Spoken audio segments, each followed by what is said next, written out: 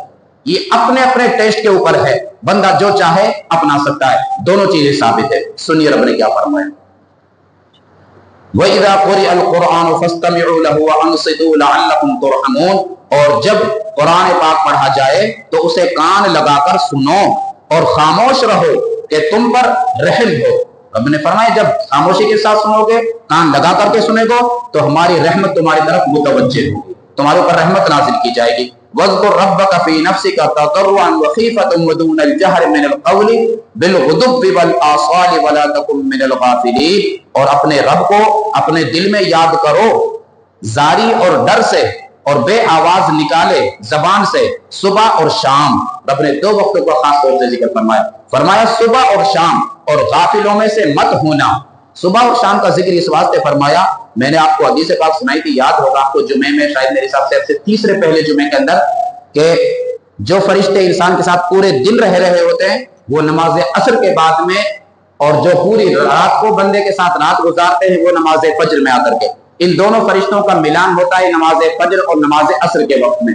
تو اس وقت فرشتوں کی یہ ملاقاتیں ہوتی ہیں اور نامہ اعمال رب کے دربار میں پیش کیے جاتے ہیں۔ تو اس وقت رب نے فرمایا کہ خاص طور سے جب تمہارا نامہ اعمال ہمارے یہاں حاضر کے لیے لایا جا رہا ہو، ہمارے ملائکہ مقربین، ہمارے روحانی مخلوق جو ہے وہ اجتماع کی شکل میں اکٹھی ہو رہی ہو، تو بہتر ہے کہ اور زیادہ ذکر کرو تاکہ قبول کر لیا جائے۔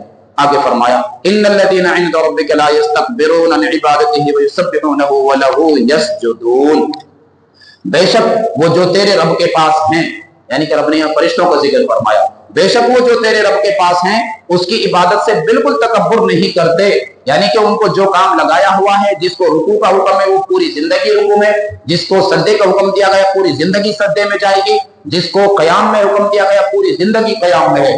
تو تمام رب نے فرمایا جن جن کو ہم نے عبادت میں اپنی میں لگا دی وہ بالکل تکبر نہیں کرتے اور اس کی پاکی بولتے اور اسی کو سجدہ کرتے ہیں۔